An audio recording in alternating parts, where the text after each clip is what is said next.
ras terlemah dari ASN itu adalah mereka yang tidak mau upacara bendera dan pura-pura kambuh asam lambung. Pingsan. Alasannya takut nggak kuat berdiri. Nyonya Mendir itu berdiri dari 1919. Gitu.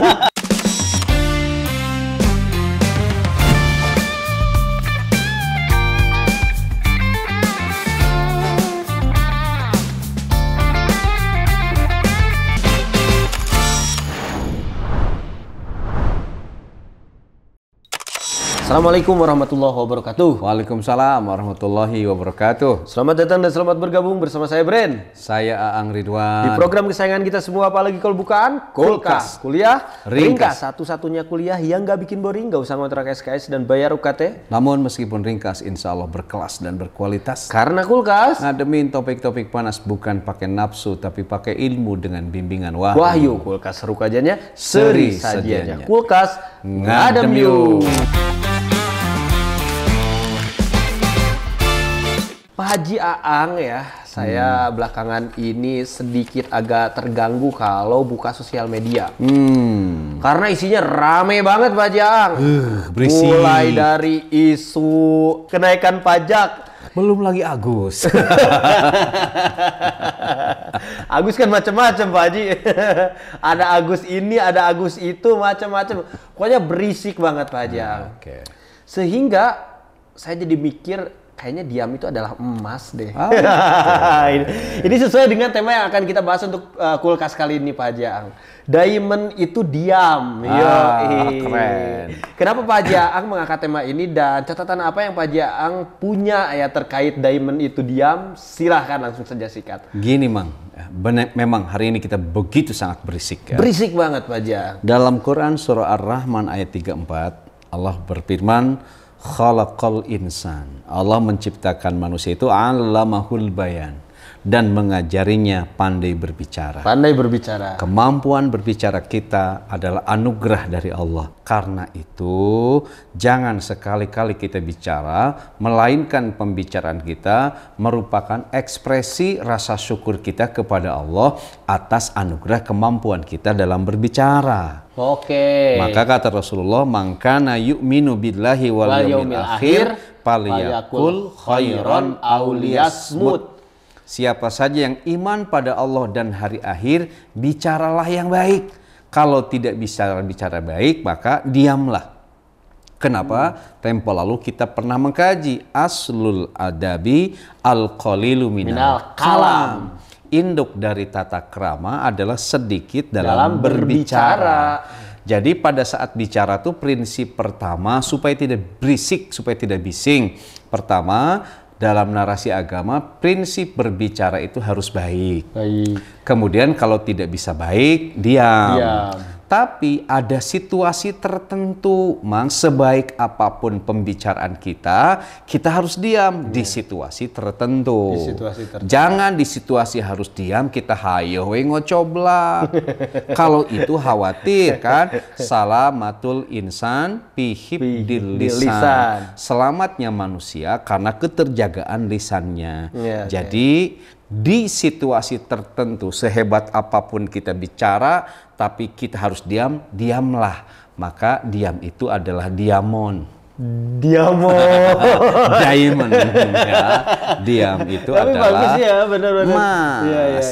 Diam itu kan adalah emas. Makanya kalau Mang di toilet diam, di sana Mang akan merasakan ada emas ya. aduh saya gimana nyapunya. Maka kalau Pajar sering ke toilet dan diam jadi orang kaya, banyak menemukan emas ya. Emas, oh jadi gitu Pak Haji Aang ya. Nah Pak Haji Aang, barusan kan Pak Haji itu perspektif agama. Pak Haji. Karena Pak Haji Aang pakaiannya sudah kayak Peaky Blinders dan filsuf Pak Haji. Nah, sekarang perspektifnya adakah selain narasi agama tapi lebih ke perspektif filosofi Pak Haji? Ada gak Pak Haji? Para filosof itu banyak bicara tentang filosofi diam. Diam. Misalnya pertama Sokrates. Kata Sokrates, diam itu adalah puncak tertinggi dari kebijaksanaan. Bila filsafat itu filosofia cinta pada kebijaksanaan, maka puncak dari kebijaksanaan itu adalah diam. Sokrates. 2, Plato. Plato pernah bilang gini, diam memungkinkan kita untuk mendengar suara hati nurani. Di hati nurani kita itu, di lubuk hati kita yang paling dalam itu ada yang maha ada Tuhan. Jadi pada saat kita diam, kita akan bisa mendengar suara Tuhan dari diri kita. Keren kan? Juga. Karena itu, diam adalah alat untuk memahami kebenaran yang lebih tinggi, itu kata Plato. Berikutnya, Aristo. Ya, ini tokoh retorika yang saya sukai. Gini, ya, diam adalah tanda kearifan dan kesabaran seseorang. Bila filosof yang dicari adalah kearifan, maka diam itu tanda dari kearifan dan kebijaksanaan seseorang. Sebab kata Plato, orang bijak tidak akan bicara sembarangan. Plato. Berikutnya misalnya Immanuel Kant, masih filosof barat. Dia bilang gini, bahwa diam adalah bentuk penghormatan terhadap diri sendiri dan orang lain. Karena dengan diam kita bisa mempertahankan martabat. Jadi diam itu bentuk yang paling respek pada diri pribadi dan orang lain. Sebab ketika diam, martabat kita menjadi dipertahankan. Kan banyak orang yang martabatnya jatuh karena ngoceh, karena omon-omon. Berikutnya, Jean-Jacques Rousseau pernah bilang, dia memungkinkan kita untuk mendengar suara alam. Suara alam itu akan terdengar melalui diam. Suara alam itu bisa dalam bentuk inspirasi. Suara alam itu bisa dalam bentuk refleksi. Suara alam itu bisa dalam bentuk harmoni. Itu hanya akan kita dapatkan manakala kita diam. Tidak berisik. Maka kata para filosof, kalau tidak suka jangan dilihat. Kalau tidak tahu, jangan berisik. Kalau tidak empati, jangan menghakimi. Kalau tidak bisa memiliki, jangan membenci. Ingat, diam lebih baik daripada itu semua. Karena diam adalah diamond.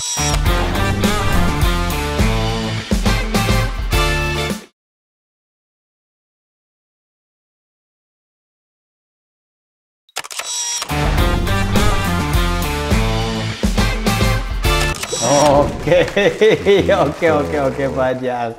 Nah Pak Jang, barusan kan yang diterangkan itu filsuf klasik Barat Pak Haji ya. Jadi, nah bagaimana yang kontemporernya ada gak Pak Haji? Tadi kan yang jadul-jadul tuh, yang modern ada gak? Pembicaraan tentang urgensi diam di tengah berisik dan hingar-bingar berlanjut sampai pada para filosof modern. Sebut saja Heidegger. Dia bilang, diam adalah bentuk eksistensial yang memungkinkan kita memahami keberadaan diri kita sendiri. Kan kita harus paham diri kita sendiri. Sebab kan di postulat tasawuf, man arofa nafsahu, faqad arofa robbahu. Siapa yang tahu dirinya, maka dia akan tahu Tuhannya. Kita akan tahu diri manakala kita itu diam. Kata Heidegger. Ya, diam itu erat dengan pemahaman keberadaan eksistensi. Dalam diam, kata Heidegger, ada kebaikan. Dan dengan diam kita tidak perlu minta maaf. Bener nggak? Perlu minta maaf. Kata dia, aku tak pernah sekalipun menyesali diamku, tapi aku berkali-kali menyesal karena bicaraku. Berikutnya Sartre, misalnya di Being and Nothingness, dia bilang, diam adalah bentuk kebebasan yang memungkinkan kita memilih dan menentukan nasib diri. Jadi kebebasan yang paling esensial itu pada saat diam. Sok Amang lagi diam, bebas memarahin istri. Diam, bener. Aman, saat diam, bebas Amang mau menyalahkan institusi, menyalahkan pimpinan, menyalahkan siapapun. Dalam diam. Jadi diam itu adalah kebebasan, kata saya. Berikutnya, Maurice Merleau-Ponty, dia bilang, diam adalah bentuk komunikasi yang paling dalam. Jadi diam itu komunikasi yang paling dalam. Maka kata Ponty, ada dua alasan kenapa kita harus diam. Pertama, karena kita tahu siapa dia. Dan yang kedua, karena kita tidak tahu siapa dia. Jadi kalau kita tahu tentang sesuatu dan tidak tahu tentang sesuatu, diam. Kenapa diam? Nggak tahu. Oke. Kenapa diam? Karena tidak tahu. Oke. Itu keren kan? Jadi kesimpulannya gini, Mang. Kata para filosof di era modern ini, diam itu adalah wujud konkret dari kearifan dan kesabaran. Diam itu adalah wujud respektif terhadap diri sendiri dan orang lain. Diam itu adalah ekspresi pemahaman kebenaran yang lebih tinggi. Diam pun adalah pencerahan dan kesadaran diri. Bahkan diam disimpulkan sebagai komunikasi yang paling dalam. Oke, luar biasa. Lama-lama Pak Haji ini ganti logonya dengan kajian Fahrudin Faiz. Oh, itu guru saya. Guru ya. Saya suka mendengarkan kajian dia dalam diam. Soalnya teorinya Heidegger Pak Haji itu. Heidegger. Waktu saya nulis tesis itu ngambil teori hermeneutik Pak Haji. Oke.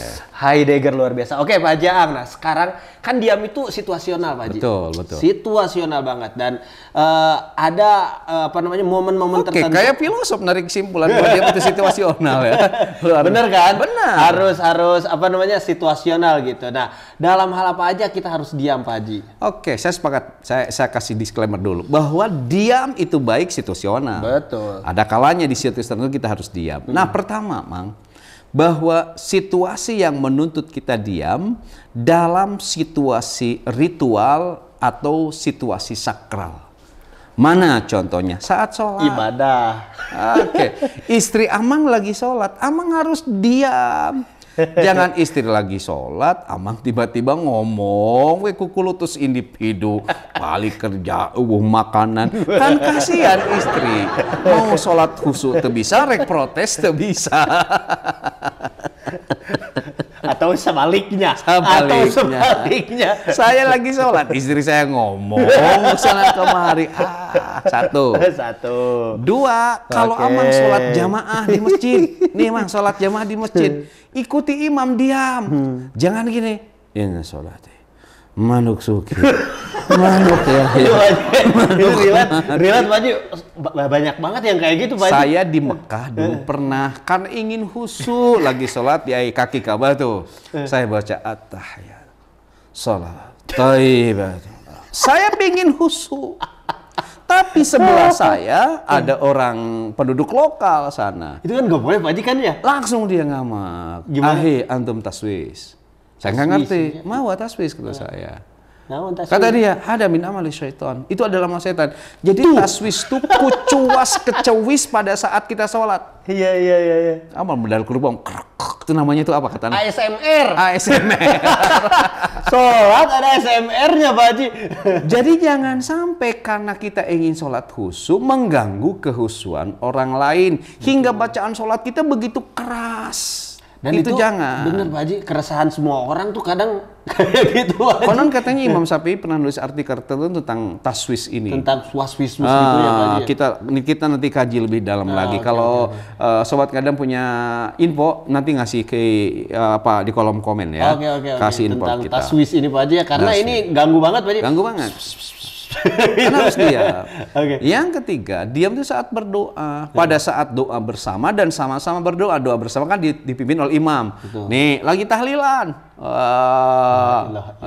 Kita kadang ngobrol, nggak boleh, itu harus diam. Kemudian lagi sama-sama berdoa di masjid, sama-sama berdoa, diam semuanya. Orang lain lagi berdoa, kita ngobrol, diam, itu nggak boleh. Gitu ya. Contoh berikutnya, kapan kita harus diam itu? Saat diselenggarakan khutbah diniyah. Apa khutbah diniyah? Satu khutbah Jumat. Khutbah yang sakral Pak Haji. Lagi khotib sedang khutbah Jumat, toh ngobrol, diam karena 2 rakaat sholat duhur diganti oleh mendengarkan khutbah. Lagi idain khutbah Idul Fitri dan Idul Adha, diam, jangan ngomong. Ini ibu-ibu Idul Fitri Idul Adha sibuk ngalaanmu kena. Nah, maksudnya ngobrol, diam dulu. Lalu lagi khutbah sholat gerhana matahari, sholat gerhana bulan, kan ada khutbahnya. Lagi khutbah sholat istisqo. Lagi khutbah nikah tuh. Jangan ribut lagi khutbah nikah itu, diam. Apalagi ada suasana akad nikah, kan sakral, itu harus diam. Satu lagi misalnya pada saat khutbah wukuf di Padang Arafah, diam, tidak boleh ngobrol. Pokoknya khitobah diniyah Pak Haji. Khitobah diniyah. Lalu kapan lagi kita harus diam? Ida sami'tum nida, pada saat kalian mendengarkan adzan, Faqulu mislama yaqulul muadzin. Kamu bicara apa yang disampaikan oleh muadzin. Kalau muadzin bilang Allahu Akbar, kita jawab Allahu Akbar. Jangan ada kata-kata yang lain selain kata-kata yang disampaikan oleh muadzin. Hayya 'alas shalah, kita jawab la haula wala quwata. Jangan ngobrol yang lain. Di situ kita harus diam dan kembali ulang kata-kata yang disampaikan oleh muadzin. Selain itu kapan lagi suasana sakral itu? Wa idza quri'al Qur'an pastami'u lahu wa angsitu la'allakum turhamun. Harus diam tuh pada saat dibacakan ayat Al-Qur'an. Ada orang yang baca Al-Qur'an diam, sebab orang yang baca Qur'an dan orang yang mendengarkan syarikani fil khair, berserikat dalam kebaikan. Jadi sepakat. Diam itu situasional. Situasi yang pertama, kita harus diam itu pada saat di acara ritual yang sakral. Dengan demikian kita dapat diamon. Oke, sip. Jadi ritual yang sakral. Di antaranya tadi khitobah dan lain sebagainya. Nah, Pak Jang, dalam situasi apa lagi kita harus diam selain tadi dari ibadah yang sakral? Situasi kedua yang kita harus diam itu dalam situasi profesional atau situasi sosial. Masing-masing kita kan punya profesi ya. Profesi kita kadang beririsan dengan situasi sosial. Contoh ya, pada saat apel atau upacara. Nah ini susah Pak Ji, buat nahan bicara nih kadang susah. Lagi dikumandangkan lagu Indonesia Raya, diam. Lagi amanat pembina upacara, diam. Seluruh rangkaian upacara itu ikuti dengan hikmat dan kita diam. Ini maker upacara ngobrol. Lagi upacara arisan, ada yang FGD. Ke upacara selfie. Upacara FGD itu barisan belakang Pak Ji. Waduh dia nih. Ke upacara live TikTok. Nih kawan-kawan yang ASN ya, kalau sedang apel, sedang upacara, diam, ikuti semua prosesi upacara itu dengan khidmat. Itu dia. Jangan banyak ngomong. Ini ras terlemah dari ASN itu adalah mereka yang tidak mau upacara bendera dan pura-pura kambuh asam lambung. Pingsan. Alasannya takut nggak kuat berdiri. Nyonya Mendir itu berdiri dari 1919. Ini nggak kuat ya. Boberek. Oke. Ingat upacara bendera, istri kita itu kayak bendera. Ada kalanya kita lipat, ada kalanya kita bentangkan, ada kalanya kita tarik, dan ada kalanya kita gantung. Jangan dong Pak Haji. Tapi apapun yang terjadi, dia itu selalu berkibar dalam hati kita. Mang, kenapa petugas Paskibra selalu serius?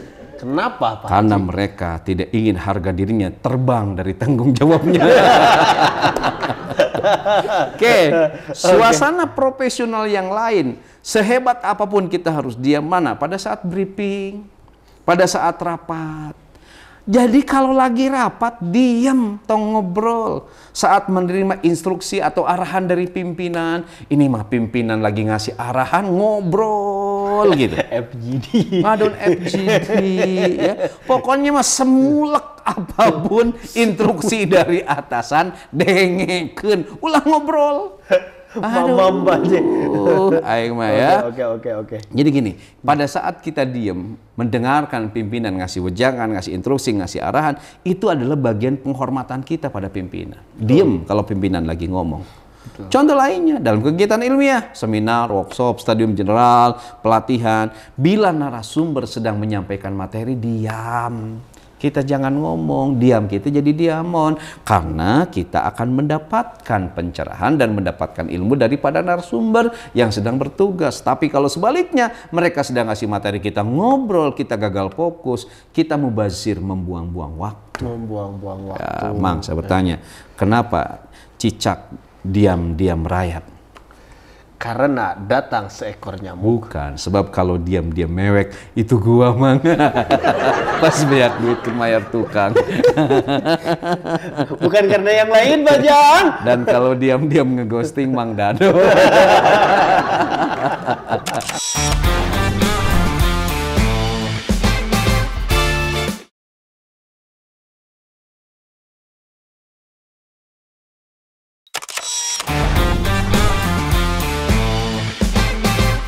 Jadi gitu Bang, itu ada situasi profesional.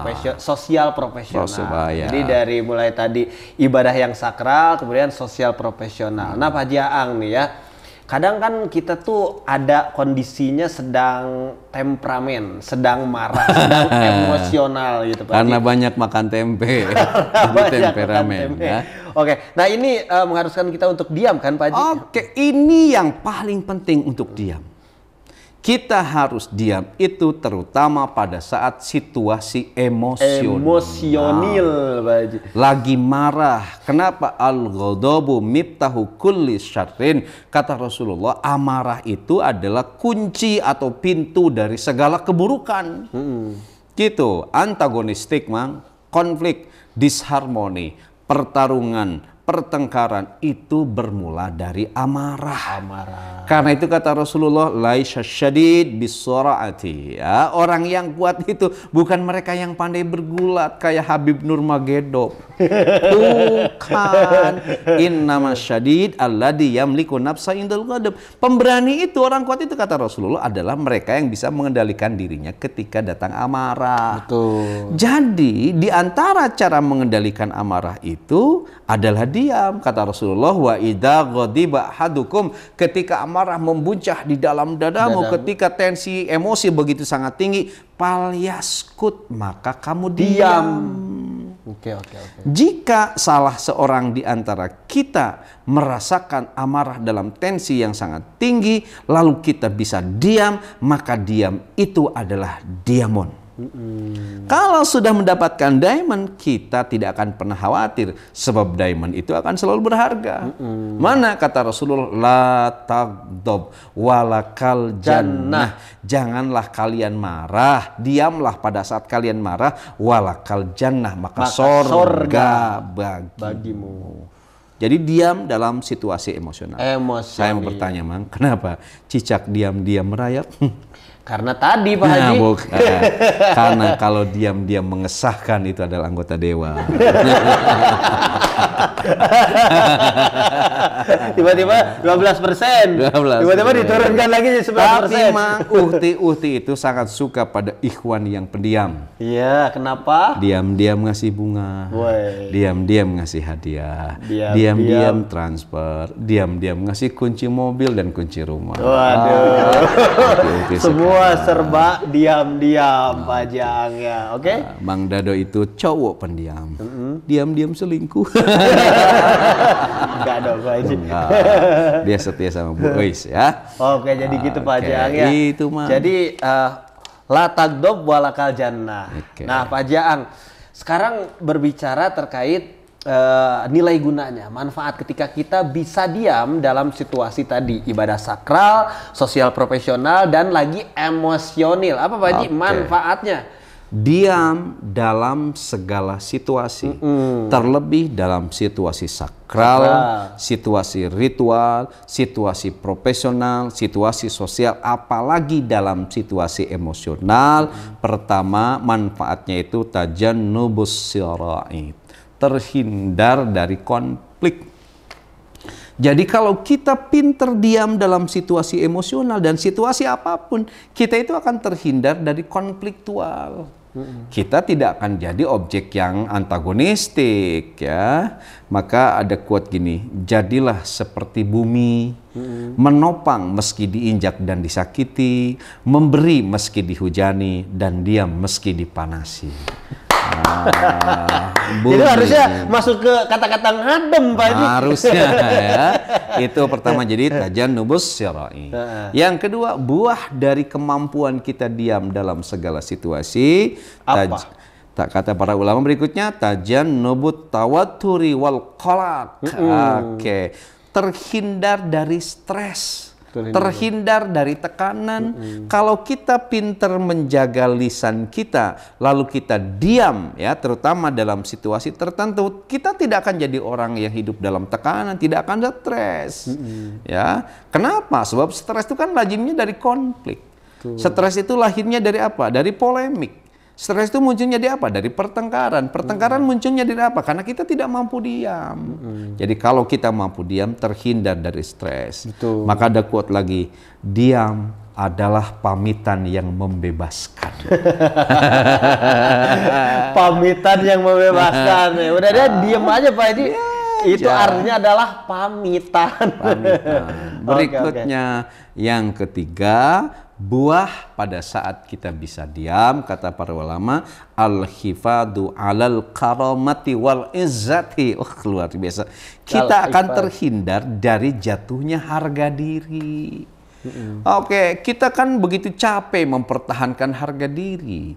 Tiba-tiba banyak orang yang harga dirinya itu ambruk pada status yang sangat degradatif. Ambruk seambruk-ambruknya. Karena apa biasanya? Karena dia banyak ngoceh. Gitu. Kita mungkin kan pernah lihat kasus Gus Miftah ya. Jadi kemakan sama omongan sendiri, Pak Haji ya. Jadi itu diam itu akan membuat kita terhindar dari jatuhnya harga diri kita. Jatuhnya harga diri. Kemudian yang keempat nih, buah dari diam itu dalam segala situasi tajannubut tasmiyati wal ittihamati salbiyati. Oke, terhindar dari berbagai macam label negatif. Jadi kalau kita pintar diam, kita akan terhindar dari label negatif. Apa contoh? Lambe tura. Apalagi? Rewel. Bawel. Apalagi? Banyak ya. Ada jejak digital, Pak. Nah, itu dia tuh. Aya nu dapat gelar teh ajag leuweung. Ajag leuweung. Babaung itu menang tulang kan gitu ya. Nah, itu akan terhindar dari berbagai macam label negatif. Berikutnya kata para ulama, kalau kita bisa diam dalam segala situasi, antakuna mustami'an jayyidan wa muhtamman. Kita akan menjadi pendengar yang baik. Baik mendengarkan. Tadi kita akan bisa mendengarkan suara Tuhan dalam hati kita. Kalau menjadi pendengar yang baik, kita akan tahu siapa diri kita. Kalau menjadi pendengar yang baik, kita akan mendapatkan komunikasi dengan alam semesta. Dengan diam yang baik, kita bisa komunikasi yang sangat mendalam. Maka kesimpulannya, diam adalah diamon. Diamon. Luar biasa. Diam tadi adalah membebaskan Pak Haji Ang ya. Semoga kita semua menjadi orang-orang yang senantiasa menjaga diri untuk tetap diam dengan situasi yang tadi sudah dijelaskan Pak Haji Ang ya. Diam dalam ibadah sakral, diam dalam sosial profesional, dan diam dari emosional seperti itu ya. Dan tentunya ini sangat situasional, bukan berarti kita harus diam seterusnya Pak Haji ya. Ada kalanya kita juga harus speak up gitu. Nah, oke Pak Haji Ang, langsung saja sikat untuk Sobat Ngadam semua kata-katanya. Bang Kelvin kata-katanya dong yo. Oke, pertama Sobat Ngadam, diamlah karena Tuhan mencipta segala yang ada dan yang mungkin ada dalam diam. Benar juga sih. Diam itu mencipta. Oke. Kata-kata penat, diksi yang basi, yang dihamburkan dengan emosi dalam tensi yang tak terkendali adalah perusak paling keji dalam segala situasi. Oke. Diksi yang basi ya. Tiga, diamlah, segalanya akan menyala, bercahaya dan benderang dalam segala suasana. Diam bukan sekedar pelita, tetapi lebih dari semburat cahaya. Semburat cahaya. Keempat, diamlah, gemercik air dalam relung hatimu akan terdengar nyaring dan memandu. Sejuk kalbumu, bening hatimu adalah buah dari diam saat amarah menyala. Aduh. Kelima, Sobat Ngadam, diamlah karena perjalanan ke dalam jiwamu tak membutuhkan ocehan lisanmu, apalagi amarah yang membabi buta. Oke. Diamlah Pak Haji Ang ya, karena diam adalah diamond atau diamond. Oke, lama-lama kajian ini jadi kajian Fahrudin Faiz pemirsa. Tidak terasa 30 menit kebersamaan kita menemani Sobat Ngadam semua di rumah. Jawaban atas pertanyaan ini jangan dianggap yang paling benar, tanya pada narasumber yang lain ya. Jangan lupa juga like, komen, dan subscribe di Ang Ridwan Official. Dan jangan lupa juga saksikan terus Kulkas di Inspira TV. inspiratif dan positif. Saya Bren Cianjur undur diri. Saya Ridwan juga undur diri. Tetap di program kesayangan kita semua, paling kalau bukan Kulkas. Kuliah ringkas. Satu-satunya kuliah yang gak bikin boring, gak usah ngontrak SKS dan bayar UKT. Namun meskipun ringkas, insya Allah berkelas dan berkualitas. Karena Kulkas ngademin topik-topik panas bukan pakai nafsu tapi pakai ilmu dengan bimbingan Wahyu. Kulkas suruh kajiannya seri sajiannya Kulkas ngadem yuk. Assalamualaikum warahmatullahi wabarakatuh. Waalaikumsalam warahmatullahi wabarakatuh.